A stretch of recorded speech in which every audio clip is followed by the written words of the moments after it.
बिस्मिल्लाहिर्रहमानिर्रहीम। Dear students, ये जो आज का लेक्चर है ये बहुत ही इंपॉर्टेंट है आपके एग्जाम के लिहाज से। चैप्टर नंबर 3 से जो लॉन्ग क्वेश्चन पूछा जाएगा वो आज के इस लेक्चर में आपको करवाया जाएगा, वो इंशाल्लाह आपके पेपर में भी आने वाला है। चाहे कोई भी बोर्ड के एग्जाम हो, आपको ये क्वेश्चन जो है इस चैप्टर के अंदर से सिर्फ एक ही क्वेश्चन ऐसा है जिसके अंदर तमाम चीज़ें आ जाती हैं। यूनियन भी आ जाता है, इंटरसेक्शन भी आ जाता है, तकाते भी कह लें और यूनियन भी कह लें और माइनस भी कह लें, कॉम्प्लीमेंट भी कह लें। हर चीज इस एक क्वेश्चन के अंदर पाई जाती है। वो क्या है? De Morgan's law.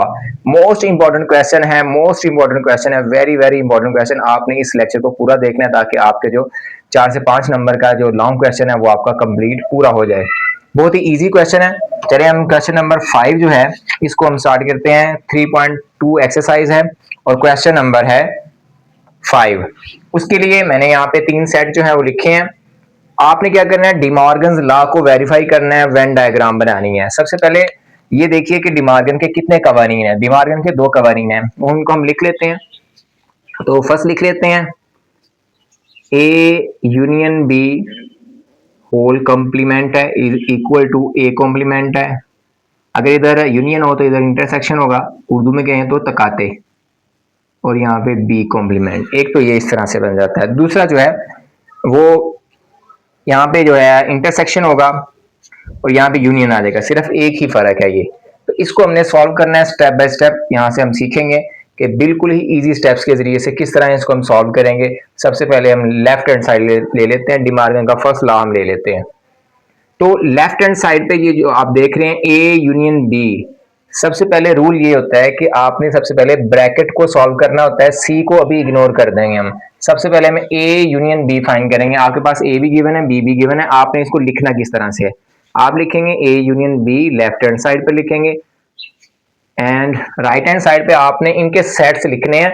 नेम आपने लेफ्ट पे लिखने हैं। कुछ बच्चे इस तरह से करते हैं, ए को इधर लिख देते हैं कि जी ये ए का है। वो बताना ये चाह रहे होते हैं कि ये ए का सेट है, तो ए आपने बस इधर लिख लेना है। इधर सिर्फ आपने उसकी वैल्यू लिख लेनी है। ठीक है जी। आगे जो साइन है, अगर यूनियन का साइन है तो आपने यूनियन का साइन लगा देना है, और इसके आगे आपने लगा देना है सेट बी को, क्योंकि बी लिखा हुआ है। यहां से हम बी लिख लेंगे, C D E F and J. ये जी आपने सबसे पहले ये एक फॉर्मेट बना लिया। अब आपने क्या करना है? यूनियन। यूनियन का मतलब ये होता है इनको सबको आपने तरतीब वाइज ऑर्गेनाइज कर देना है एक सेट के अंदर। आपने एक सेट के अंदर इन सबको लिख देना है। हम यहाँ पे एक ब्रैकेट शुरू में लगा लेंगे, फिर लिख लेंगे ए बी सी डी लिख लेंगे, उसके बाद ई यहां से आ जाएगा, एफ लिख लेंगे, यहां से जी लिख लेंगे, एच लिख लेंगे, जे लिख लेंगे। अब देखें, आपने गौर भी किया होगा यहाँ पे सी इधर भी आया इधर भी आया, तो 2 मरतबा सी को हमने नहीं लिखा, सिर्फ एक ही मरतबा लिखेंगे, क्योंकि अगर आप 2 मरतबा लिखेंगे तो ये सेट की डेफिनेशन के अगेंस्ट आ जाएगी बात। तो ये आपके पास लेफ्ट हैंड साइड का जो ब्रैकेट के अंदर वाली चीज है वो आपने सॉल्व कर ली है। अब ये कॉम्प्लीमेंट को किस तरह से हम सॉल्व करेंगे, ये देखिए जी। ए यूनियन बी होल का complement is equal to U में से आपने इस सेट को माइनस कर देना, यानी इस सेट में से अगर आप इसको माइनस कर दें तो इस सेट का जो नाम है इसको कॉम्प्लीमेंट आ जाएगा। इसका नाम क्या है जी? A union B. अक्सर मैं स्टूडेंट से पूछता हूँ जी इस सेट का नाम क्या है, वो कहता है यू। इस सेट का नाम क्या है, वो कहते हैं बी। इस सेट का नाम क्या है, वो ए है। इस सेट का नाम क्या है, वो ये ए यूनियन बी है। आपने क्या करना है? यू में से ए यूनियन बी को माइनस करना है। तो नाम आपको पता चल गया, इसका मतलब इसमें से इसको माइनस करना है। अब माइनस किस तरह से करेंगे देखिए। सबसे पहले आपने यू को रखना है। जब भी आपने कॉम्प्लीमेंट लेना है तो ये पेट रूल है, ये कंफर्म रूल है, इसको आपने चेंज नहीं करना। यू सेट को हमेशा पहले नंबर पे लिखना है, यूनिवर्सल सेट को। तो आप लिखेंगे A B C D E F G H I J. जी ये आपके पास आ गया A union B complement. Minus कर देंगे आप इसमें से, ये माइनस कर रहे हैं आप, क्या माइनस कर रहे हैं जी? ए माइनस है B C D E F G H and J. Minus करने का तरीका ये होता है कि आपने फर्स्ट जो सेट है इसमें से सिर्फ नॉन कॉमन एलिमेंट को रख लेना है। माइनस का मतलब ये होता है क्योंकि ए जो है ए के साथ माइनस हो जाएगा, बी बी के साथ माइनस हो जाएगा, सी सी के साथ, इसी तरह से D E F G H ये सारे माइनस हो जाएंगे और जे भी माइनस हो जाएगा, सिर्फ आई बच जाएगा आपके पास। सिर्फ पहले सेट के आपने एलिमेंट लिखने हैं, दूसरे सेट में से कोई भी नहीं लिखना, चाहे वो इस सेट के अंदर ना भी हो। इस सेट में से आपने कोई भी नहीं लेना। यहाँ पे अगर कोई भी नॉन कॉमन हो तो वो आपने नहीं लेना, सिर्फ इसके नॉन कॉमन लेने हैं आपने। तो नॉन कॉमन सिर्फ आपके पास ये मौजूद है आई, जो कि यहाँ मौजूद नहीं है, तो सिर्फ आप एक ही एलिमेंट यहाँ पे लिख लेंगे जी। ये जी लेफ्ट हैंड साइड का आपके पास आंसर आ गया है, ए यूनियन बी का कॉम्प्लीमेंट आपने फाइंड कर लिया जी। ये दो पहली चीज ये आपके पास आ गई, इसको हम यहाँ पे लिख लेते हैं आज, ताकि हम ये वाली चीज जो है ये साफ कर ले थोड़ी सी, और उसको हम यहाँ पे लिख लेते हैं। आपके पास आंसर सेम आना चाहिए, लेफ्ट हैंड साइड को आप इधर लिख ले, तो इसका आंसर आया आई। ठीक हो गया जी। अभी हम इसको साफ कर लेते हैं।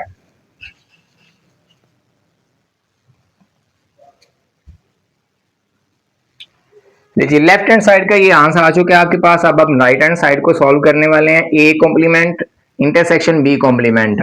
तो तकाते करना है आपने, लेकिन उससे पहले आपके पास कॉम्प्लीमेंट होने चाहिए, क्योंकि आपके पास ए है, ए का कॉम्प्लीमेंट नहीं है, बी है, बी का कॉम्प्लीमेंट नहीं है। तो ए का कॉम्प्लीमेंट किस तरह से मालूम करेंगे, इसमें से इसको निकाल देंगे ए को, तो ए का कॉम्प्लीमेंट आ जाएगा। यू में से बी को निकाल देंगे तो बी का कॉम्प्लीमेंट आ जाएगा। तो आपके पास सिंपली ये आंसर आएंगे दोनों, इनको आपने इंटरसेक्शन कर देना और ये आंसर आ जाएगा आपके पास। ए का कॉम्प्लीमेंट देखें, पहले आप यू लिखेंगे, टोटल लिख लें,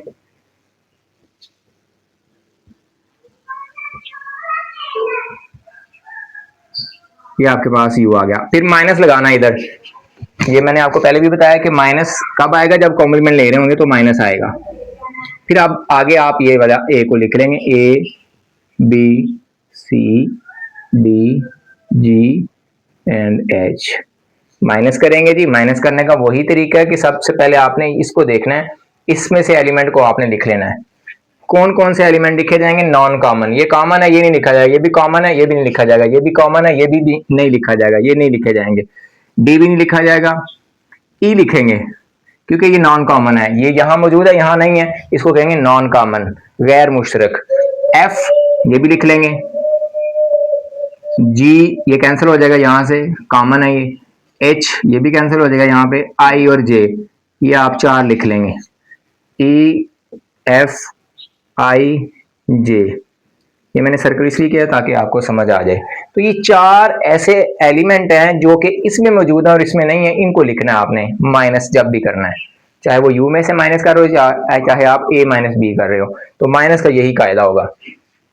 बी का कॉम्प्लीमेंट कैसे फाइंड करेंगे, आप सबसे पहले ये लिख लेंगे, यू का set A B C D E F G H I J, ये किसका सेट आ गया जी, यू का।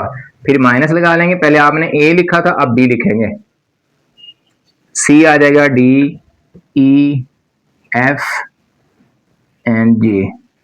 माइनस का तरीकाकार वही है, सेम है कि आपने नॉन कॉमन लिखने हैं, तो ए लिखेंगे नॉन कॉमन, बी लिखेंगे, सी नहीं लिखेंगे, सी कैंसिल हो जाएगा यहाँ से, डी कैंसिल हो जाएगा यहाँ से, ई कैंसिल हो जाएगा यहाँ से, एफ कैंसिल हो जाएगा यहाँ से, जे कैंसिल हो जाएगा यहाँ से, बाकी लिख लेंगे आप, ए बी लिखेंगे, जी एच आई, जी एच आई, ये आपके पास आ गया जी बी कॉम्प्लीमेंट। अब आपने क्या करना है जी, A complement intersection B complement, A complement intersection B complement. तो ये चीज आप फाइंड करेंगे, इसको पहले लिखेंगे, ए कॉम्प्लीमेंट की वैल्यू ये वाली लिखेंगे और बी कॉम्प्लीमेंट की वैल्यू ये लिखेंगे, यानी कि इसका नाम ये है, इसका नाम ये आ जाएगा आपके पास। तो पहले ये लिखेंगे ई एफ आई जे, उसके बाद ये वाला साइन लगाएंगे इंटरसेक्शन का इधर, ले जी इंटरसेक्शन का यहाँ पे साइन आ गया, ये वाला सेट इधर लिख लेंगे, A B G H and I. अब आपने इंटरसेक्शन में कौन से एलिमेंट लिखने होते हैं, इंटरसेक्शन वो होता है जो दो सेट के अंदर कॉमन एलिमेंट पर जो है वो बेस करता है। इनमें कॉमन एलिमेंट कौन कौन सा है, आई वो कॉमन है, देखें यहाँ पे भी है और इधर भी है, उसके अलावा कोई ऐसा एलिमेंट नहीं है जो कि इन दोनों के अंदर मौजूद हो, ई इधर है इधर नहीं है, एफ इधर है इधर नहीं है, ए इधर है इधर नहीं है, तो ये नॉन कॉमन है सारे। इंटरसेक्शन के अंदर आपने कॉमन एलिमेंट लिखने होते हैं, तो वो सिर्फ आई ही है। तो आपने ये इसका आंसर राइट हैंड साइड का भी आंसर फाइंड किया और आपने लेफ्ट हैंड साइड के साथ इसको मैच किया। आपने देखा लेफ्ट हैंड साइड पे भी यही आंसर आया हुआ है, तो आप लिख सकते हैं यहाँ पे hence proved that left hand side is equal to right hand side and this is the verification of De Morgan's law. ये डिमॉर्गन के कानून का ये प्रूफ है, ये सबूत है। ठीक है जी, ये तो हो गया यहाँ तक, ये न्यूमेरिकली मैथमेटिकली हो गया। अब अगर वेन डायग्राम बनानी हो तो वेन डायग्राम किस तरह से बनाते हैं वो भी देख लीजिए। वेन डायग्राम के लिए आपने ये करना होता है, एक सेट लिया यूनिवर्सल, इसको हमने यू कह दिया, उसके अंदर आपने दो सेट लिए ए एंड बी। देखें अगर आप इस साइड को सॉल्व कर रहे हैं लेफ्ट हैंड साइड को, तो ए यूनियन बी, सबसे पहले अगर ये ए हो ये बी हो तो ए यूनियन बी क्या होगा, ए यूनियन बी ये सारा होगा, क्योंकि ए यूनियन बी एक ऐसा सेट होता है जो तमाम दोनों सेटों पर मुश्तमिल होता है। अब जब ए यूनियन बी मालूम कर लिया, अब आपने इसको यू में से माइनस करना है, तो इट मींस आंस कौन सा आएगा, ए और बी का कोई भी एलिमेंट आंस में नहीं आएगा, ए और बी का कोई भी एलिमेंट आंस में नहीं आएगा। देखे जरा, ये जो आपके पास आंस आया आई, आई ना इसमें है ना इसमें है, इट मींस वो यू में था। तो जब आपने आंस निकालना है उसको शेड करना है जो आंस आया है, तो आंस कौन सा आया, ये बाहर वाला हिस्सा, तो ये आपके पास आंस आया, यानी ये आंस है आपके पास। अगर आपने इसको शेड करना हो तो इसको खत्म कर देंगे अब। ठीक है जी, ये दोनों आपने यू में से निकाल दिए, अब ये वाला आंस आएगा आपके पास, ये ए बी आंस में नहीं आएंगे दोनों, ये आंस आएगा बाहर वाला बस। ठीक हो जाए, क्योंकि आई आपका आंस आया और आई ना ए में है ना बी में है, तो लिहाजा ए और बी में से कोई एलिमेंट आंस में नहीं आना है। इसी तरह से जब आप ये करेंगे ना ए कॉम्प्लीमेंट, तो ए कॉम्प्लीमेंट ये होगा, ये वाला बाहर वाला हिस्सा, इसका इस डायग्राम का नाम है ए कॉम्प्लीमेंट, क्योंकि ए कॉम्प्लीमेंट में ए का कोई एलिमेंट नहीं होता। देखिए आपने ए का कॉम्प्लीमेंट ये फाइंड किया, ए का कॉम्प्लीमेंट, इसमें कोई भी एलिमेंट ए से मौजूद नहीं है, A B C D H G H इसमें से कोई भी नहीं है। या बी का कॉम्प्लीमेंट करेंगे तो वो भी इसी तरह से फाइंड करेंगे, बी का कॉम्प्लीमेंट ये वाला हिस्सा होगा यू का, इधर यू है।